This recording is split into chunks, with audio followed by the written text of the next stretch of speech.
To whom this may concern, I'm writing this letter as a final goodbye. I know, I see the confusion in your eyes because you didn't see the pain in mine. You see the things that I've done to hide it. People like me don't get to have depression, anxiety, or even a bad day for that matter. I was told that my attitude was bad, I was rude because I never smiled. But no one questioned why. No one knew that I was in an internal battle, fighting the demons of my past, fighting for a future that seemed non-existent. Fighting to fit in, to look like these other Christians. I did what they did, I said what they said, I hallelujah, and I shouted. But when I went home, I was alone. I tried to keep up the momentum, encouraged others while attempting to encourage myself. I even opened up about my pain to a few, but I was judged and the information was used to expose and embarrass. The whispers and gossip haunted me more than the demons. And the women who I thought were like the ones described in Titus 2 turned out to be the opposite. The demeaning and judgment in a place where I should have felt comfort and love. And the men were no better than the ones in the world. Titles and wedding bands can't change the nature of a man. Church hugs that lasted a little too long, calling me sis, but in my DMs, you still slid. Slick, disgusting words of filth, telling me how you fantasized about me in a place of worship.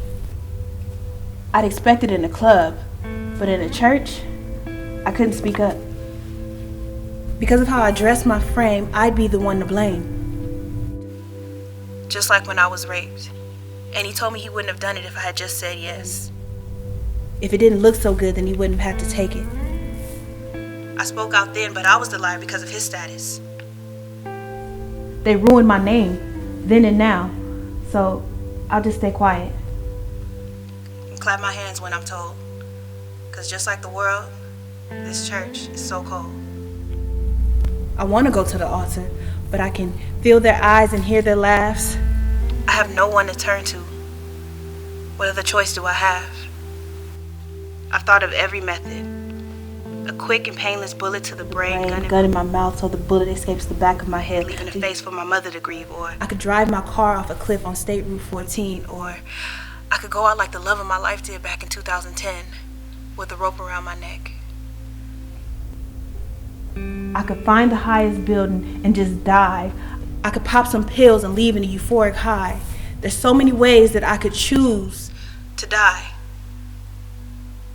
I tried to cut the pain away, and now my heart bleeds down my sleeve, and at my funeral, don't you dare grieve because you had your chance. You purposely overlooked the pain in my eyes, refused to see the roots of it, the reasons why. You didn't look beyond the smile, the hair, the heels so high, the grace in my walk that made you stare, but you didn't see me. It's like I was never there. I just wanted to be loved for who I am. To be seen for me. I lived for your acceptance, but from your rejection. I'm deceased. And I wasn't even gonna leave a note. You don't deserve an explanation, but this is my last good deed for someone in my situation.